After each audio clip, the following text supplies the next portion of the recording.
எசாயா 47 அதிகாரம்.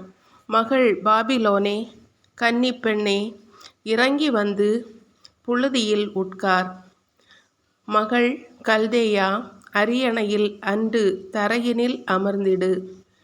மெல்லியலாள், இனியவள் என்று நீ அழைக்கப்படாய். எந்திரக் கற்களை பிடித்து மாவரை. உன் முக்காடுகளை அகற்றிவிடு. உன் மேலாடையை களைந்துவிட்டு உன் கால் தெரிய ஆறுகளை கடப்பாய். உன் பிறந்த மேனி திறக்கப்படும்.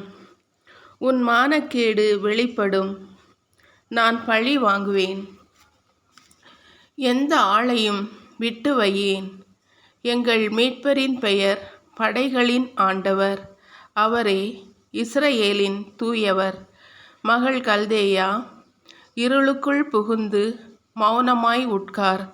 இனி நீ அரசுகளின் தலைவி என அழைக்கப்பட மாட்டாய்.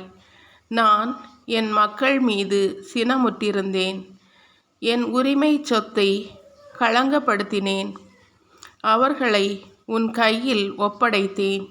நீயோ அவர்களுக்கு கருணை காட்டவில்லை. முதியோராய் இருந்தோர் மீதும் மிக பழுவான நுகத்தை பூட்டினாய். என்றும் தலைவி நானே என்றாய் நீ.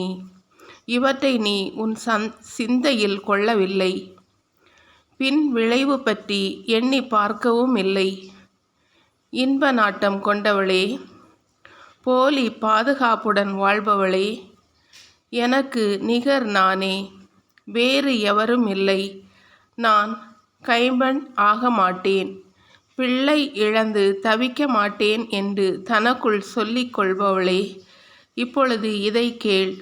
இவை இரண்டும் திடீரென ஒரே நாளில் உனக்கு நேரிடும். பில்லி சூனியங்கள் பலவற்றை நீ கையாண்டாலும், ஆற்றல் மிகு மந்திரங்களை உச்சரித்தாலும், பிள்ளை இழப்பும் கைமையும் முடிவில் உன்மேல் வந்தே தீரும். உன் தீச்செயலில் நீ நம்பிக்கை வைத்தாய். என்னை காண்பார் யாருமில்லை என்றாய். உன் ஞானமும் உன் அறிவு திறனும் உன்னை நெறி பிறழச் செய்தன. எனக்கு நிகர் நானே, வேறு எவருமில்லை என்று உன் உள்ளத்தில் சொல்லிக் கொண்டாய். தீமை உன்மேல் திண்ணமாய் வரும். அது தோன்றும் திக்கை நீ அறியாய். அழிவு உன்மேல் விழும். அதற்கு கழுவாய் தேட உன்னால் இயலாது. அறியாத பேரழிவு திடீரென உன்மேல் வரும். இளமை முதல் நீ முயன்று பயின்று உன் மந்திரங்களோடும் பில்லி சூனியங்களோடும் வந்து நில். ஒருவேளை உன்னால் சிறிது வெற்றி பெற முடியும். ஒருவேளை உன் எதிரியை அச்சுறுத்த முடியும். திட்டங்கள் தீட்டியே நீ சோர்வுற்றாய். வான்வெளியை கணிப்போரும் விண்மீன்களை ஆய்வோரும் நிகழவிருப்பதை அமாவாசைகளில் உனக்கு முன்னுரைப்போரும் வந்து நின்று உன்னை விடுவிக்கட்டும். இதோ அவர்கள் பதர் போன்றவர்கள். நெருப்பு அவர்களை பொசுக்கிவிடும். தீப்பிழம்பி நின்று தம் உயிரை காத்து கொள்ள மாட்டார்கள். அது குளிர்காய பயன்படும் தணல் அன்று, எதிரே உட்காரத்தக்க கனலும் அன்று. நீ முயன்று பயின்றவையும் இவ்வாறே அழிவுறும். உன் இளமை முதல் நீ தொடர்பு கொண்ட வணிகருக்கும் இதுவே நேரும்.